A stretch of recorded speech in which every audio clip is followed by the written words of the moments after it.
made her look childlike, and the ill-fitting dress made her look pathetic. She struck Tracy as being the type of person a jury would have a hard time convicting of murder. Harwood trembled when she took the witness stand, and Tracy could barely hear her name when Harwood stated it for the record. The judge urged the witness to use the microphone. "Miss Harwood," Knapp asked, "how old are you?" 19. "How much do you weigh?" 98 pounds, Mr. Knapp. Now, the deceased, Vince Phillips, how much did he weigh? Vince was big.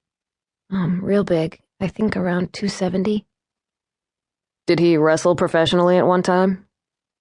Yes, sir. And how old was he? 36. Was Mr. Phillips a cocaine dealer? When I was living with him, he always had a lot around. Harwood paused and looked down at her lap. "Would you like some water, Miss Harwood?" Knapp asked with fawning concern. No, sir. I'm okay now. It's just... Well, it's hard for me to talk about cocaine. Were you addicted to cocaine when you met Mr. Phillips? No, sir. Did you become addicted while you were living with Mr. Phillips? Yeah. He hooked me. How bad? Real bad. Cocaine was all I thought about. Did you enjoy being an addict? Harwood looked up at Knapp, wide-eyed. Oh, no, sir, I hated it. What it made me become and the things I had to do for Vince to get it. What things? Harwood shivered. Sex things, she said quietly. Did you ever try to resist Mr. Phillips's sexual demands? Yes, sir, I did.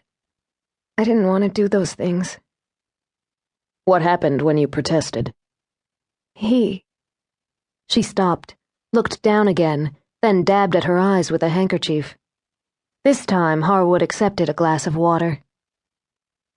Go ahead, Miss Harwood, Knapp said. He beat me up. Harwood's head hung down, her shoulders hunched, and she folded her hands in her lap. How badly?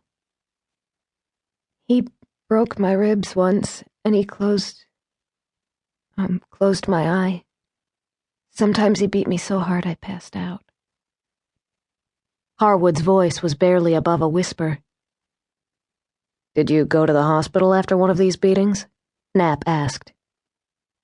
Yes, sir, that's where I escaped. You ran away from the hospital? They wouldn't let him take me home, so I knew it was my only chance, 'cause he kept me a prisoner when I was with him. Where did you go from the hospital? Back to John John's. Who is John John? John Levesque. Now, Mr. Levesque is also a drug dealer, is he not? Yes, sir. Why did you run to him? Protection. He was who I was staying with before I took up with Vince. Didn't like Vince, and Vince was scared of John John. Did John John take you in? Yes, sir.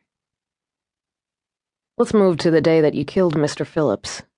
Can you tell the jury what happened around 4:30 in the afternoon? Yes, sir.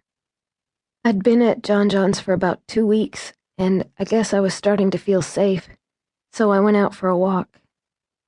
The next thing I knew, Vince's car screeched up beside me, and he jumped out and yanked me in it by my hair. Did you resist? Harwood shook her head slowly. She looked ashamed. It happened too quick.